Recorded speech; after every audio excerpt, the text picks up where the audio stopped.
नमस्कार दोस्तों। आज हम फिर से लॉ ऑफ अट्रैक्शन के बारे में थोड़ा सा और जानेंगे कि लॉ ऑफ अट्रैक्शन क्या है और वो किस तरह से काम करती है।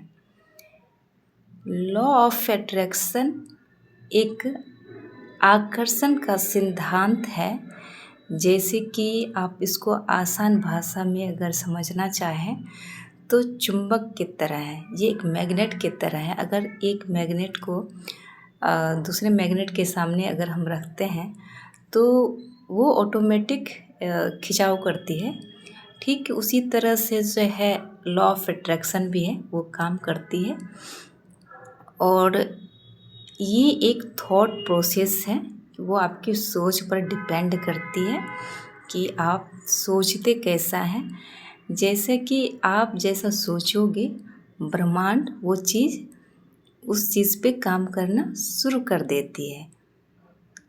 और कैसे करना है कैसे नहीं करना है वो आपको कुछ करने की ज़रूरत नहीं है, बस ये यूनिवर्स के ऊपर में आपको छोड़ देना है कि वो किस तरह से काम करेगी, वो उनका काम है।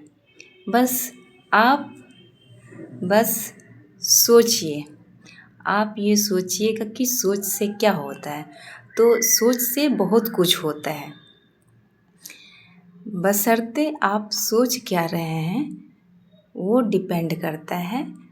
क्योंकि एक कॉन्शियस माइंड है, वो उसको पता नहीं रहता है कि क्या अच्छा है क्या बुरा है, बस उसे काम करना होता है। उससे वो फ़र्क नहीं पड़ता है कि आप अच्छा सोच रहे हैं या गलत सोच रहे हैं, बस वो अपना काम करता है।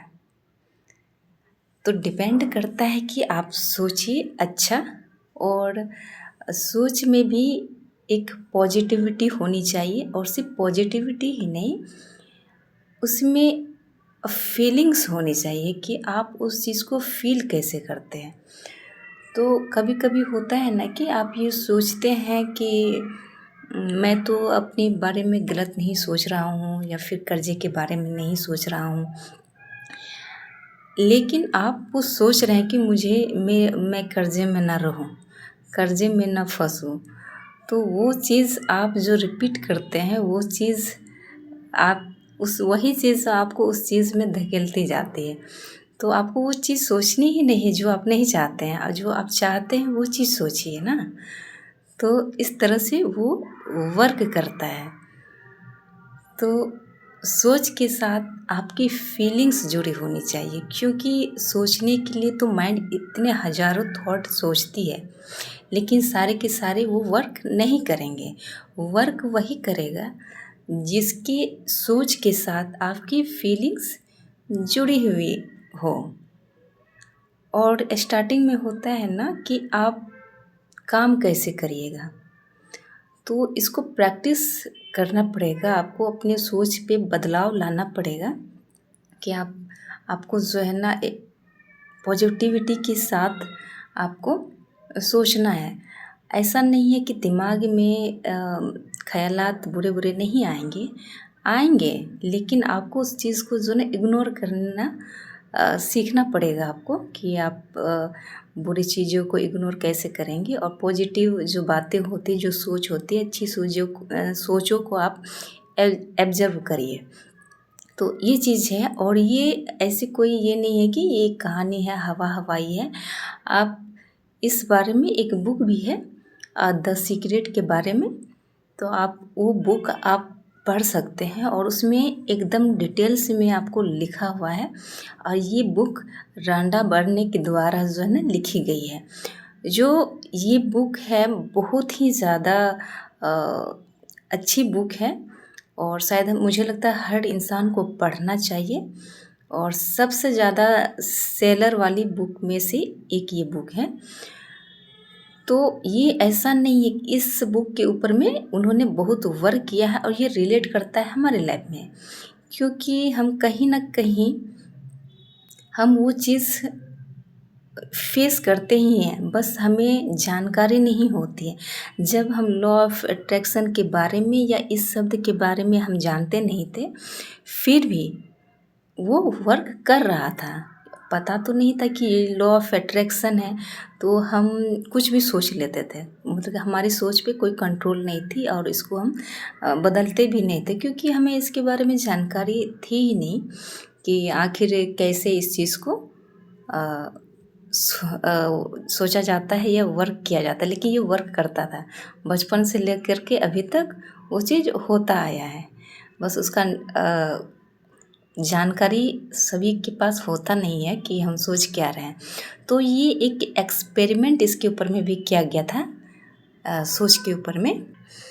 जापान के वैज्ञानिक मोसारू इमोटो, इन्होंने पानी के ऊपर में एक्सपेरिमेंट किया था। तो उन्होंने देखा कि जो एक्सपेरिमेंट जो पानी उन्होंने किया था, तो अलग अलग बॉल में उन्होंने पानी रखा और उसको उस पानी के आगे एक पानी जो उन्होंने रखा था, तो वहाँ पर उन्होंने अच्छे अच्छे शब्द का यूज़ किया था, जैसे सकारात्मक चीज़ें, खुशी, मतलब एहसास, अच्छी फीलिंग्स, तरक्की, और मतलब बहुत ही खूबसूरत वर्ड उसमें यूज़ किया गया उस पानी के सामने में। और ठीक उसके जस्ट अपोजिट जो दूसरा पानी था, उस पानी के सामने में उन्होंने बुरी बुरी बातें, गुस्साना, चिल्लाना, इस टाइप के वर्ड का यूज़ किया था। और इसके बाद उन्होंने उस पानी को मतलब बर्फ़ में बनाया, और इसके बाद उन्होंने उसका निरीक्षण किया।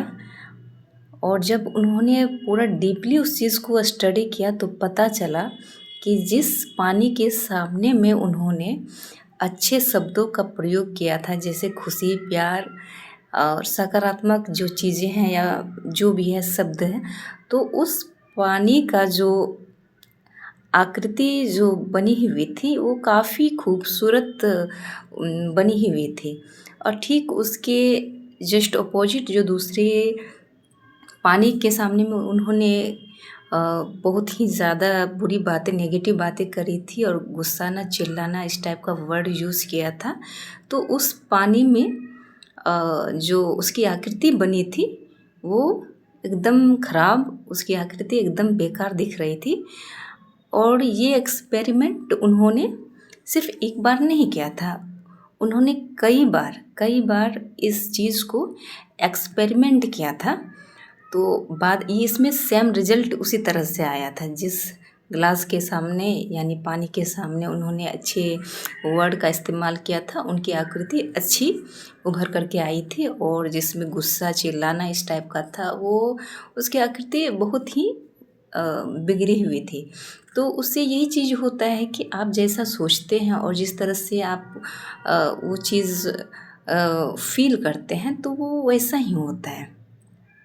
तो ब्रह्मांड उस तरह से वो वर्क करता है, क्योंकि ब्रह्मांड में एक असीम चीज़ है। आप वो हर चीज़ है, बस आप क्या चाहते हैं वो उतना ही देता है, जितना आप सोचते हैं और जितना आप प्राप्त करना चाहते हैं वो उतना ही देता है।